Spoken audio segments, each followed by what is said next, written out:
Well, I came to Gokarna in January 1987, 37 years ago. And the reason why I came here was because I studied photography in Stockholm, Sweden. And I wanted to make my final project in India. But I didn't know what to focus on. And then I found Gokarna, and I decided I'm gonna make my project here, which I did. And then the next year I came and stayed, I think, 3 months, photographing in the temples, the street lights, and Kudle. So I became friends with farmers, the Gaudas in Kudle, and several Brahmins in Gokarna. So it was like 2 parallel projects. And when I came back the next year, I had made 18 by 24 black and white prints. I think I must have had more than 100 of them. I made them in the darkroom. And I gave them to people. And that was such a fantastic experience, especially in Kudle, because many of the younger ones had never seen a photo of themselves. They had no electricity, there was no school. All the homes were clay huts that they built themselves. It was so fascinating for me to come from the Western world to this small village, Kudle. And I kept coming here, not every year, but almost every year, and continued photographing. And I saw and took pictures of the changes. And then 5-6 years ago, I got this idea that I should do something with my photos. You know, one time party place in Kudle. They are very famous. Nobody can. Nearly 20 years, only me in this beach. It was so, it's good and well organized, No any drugs, fight, nothing. Yeah. It was very good practice. Just music and good. And putting candles, not electricity. So it makes more natural, very nice. All fire one side, dancing around the fire. Amazing times, really. Now all alcohol and fights, dance, party means. Correct. Before, no, maybe they use some beer, but it's not that much aggressive. Trump Change. Because before there was community living. Yes. So you were one of the best party guys in Gokarna. No doubt. If you meet any old regular, you ask about my birthday. My birthday is like one festival. My birthday was more than 400 guys. And local also helping that time. If there is a lot of people, they are come and helping. That kind of good relation. And local tribal people are very good. Very helpful for foreigners, or even Indian also. In order to communicate with them, I picked up some words and phrases in Kannada. And even today, most of the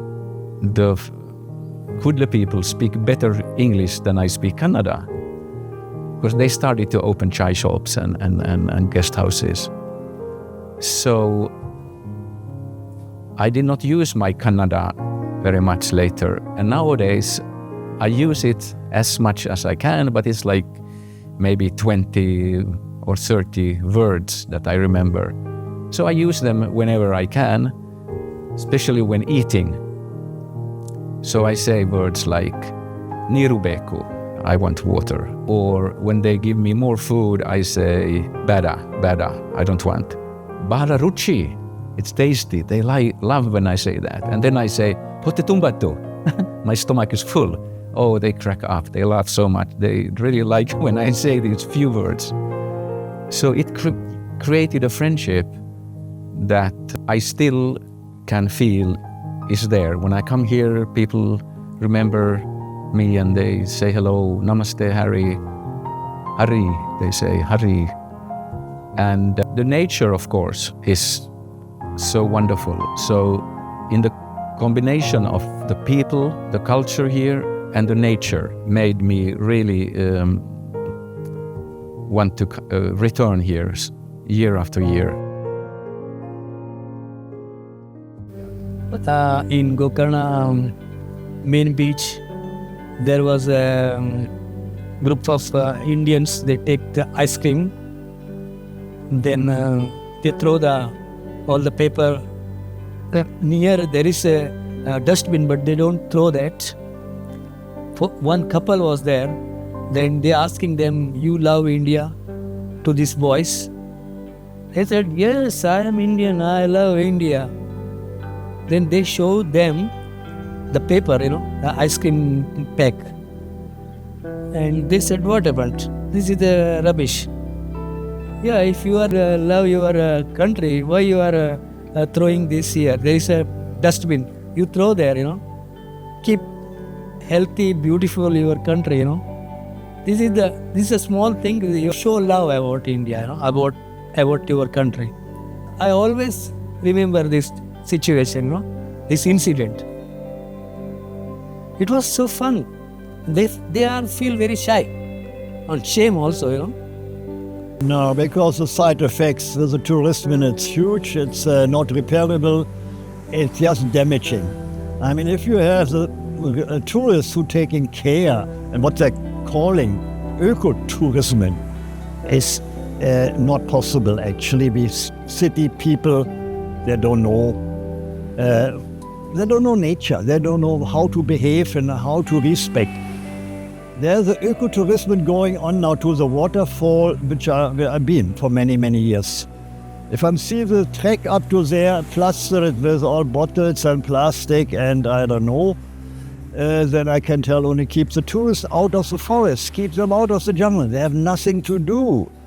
It is here in Gokarna on a coastal area, up to the Paradise Beach on Half Moon Beach. You go to the Honeymoon Beach there in the north, it's everywhere the same. People not aware, and you can blame your teachers, your gurus, that they're not telling the kids what to do with all these trash.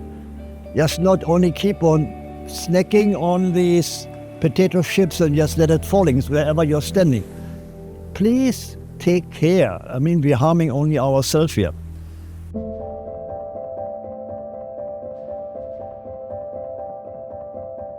There has been a big change in Gokarna in many ways since 87. What is the most disturbing, I'm talking about the negative change here, is the garbage. The garbage is really, it's a hygienic problem, but it just looks so awful with all these plastic bottles and other stuff. What also has changed is the number of Indian tourists. Especially Kudle has become it's a tourist resort with all these speedboats, banana boats and paragliding, whatever they call them. People come here and have a party. In 87 there was not a single chai shop, not a single lodge. I think this development